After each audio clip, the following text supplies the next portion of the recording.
Mabangis, makinis, manipis, minsan, madungis, pero masarap. Mwah! Ikis. Sexy time na. Sexy Mega! O, para sa'yo, yes, friend. Nasandamakmak na activity sa simbahan ang pinagkaabalahan ng Holy Week. O, dapat mag-reflect naman kahit papaano sa ugali mo yung mga pinaggagawa mo ng Holy Week, ha? Pabisita-bisita iglesia ka. Tapos ngayong araw ng Lunes, una mong gagawin, makichismis? Naku naman, wag ganon! Sa bagay, yan sasabihin ng iba dyan, okay lang kasi nangumpisal naman na ako last week, pwede na ulit gumawa ng bagong kasalanan. Nako, be! Wag ganon, ha? Yan ang sinasabi ko, eh. Ha? Pasimba-simba.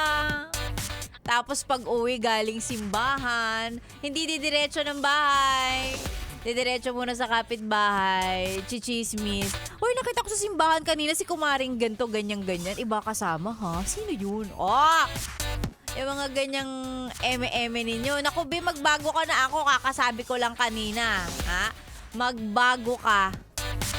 Syempre, sasabihin ko na yan sa'yo. Kasi, kung sasabihin mo naman, ikaw, Sexy Megan, ano ginawa mo?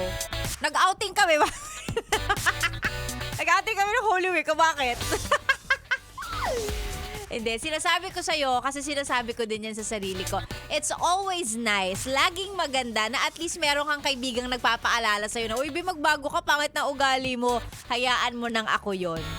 Nire-remind kita kasi nire-remind ko din yung sarili ko na dapat ganito tayo. Hindi tayo mapanlait, hindi tayo mapangchismis, hindi tayo nagkakalat ng mga hindi totoo at mga walang kapararakang kwento tungkol sa ibang tao kasi hindi maganda yon.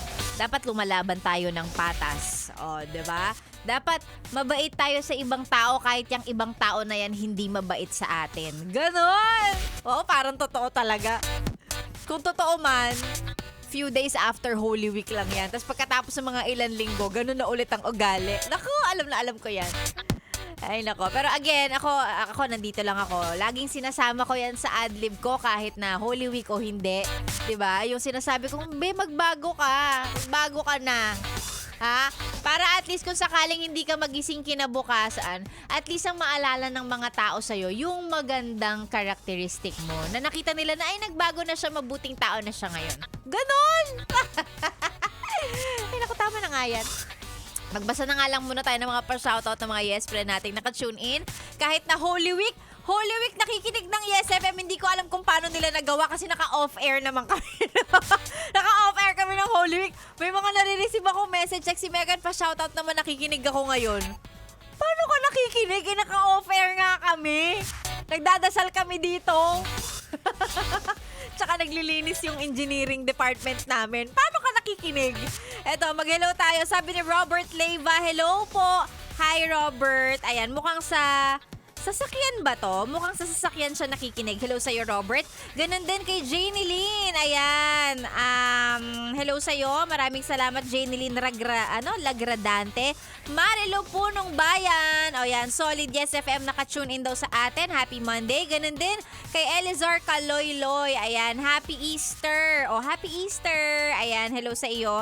Maraming salamat sa pakikinig. Kay Larry Veloso, kay Jonald Villanueva, pa-shoutout Team Spartans Grab driver ng Pampanga, lalo na sa nalasing kagabi. Ayan na nga yung sinasabi ko eh. O, nalasing daw kagabi si Emerson at si Brad Teng. Hello sa inyo. Kay Chikso, kay Ray Kaluban, ayan, dyan sa may VM Townhouse, 9 de Pebrero Street, Mandaluyong. Magandang umaga. Thank you for listening. Sa mga pa-shoutout, isend lang ulit sa ating Facebook page, DJ Megan Yes FM, at basahin natin yan maya-maya lang. Ako pa rin po ang inyong kasama tuloy-tuloy hanggang mamayang tanghali sa stasyong masarap pakinggan.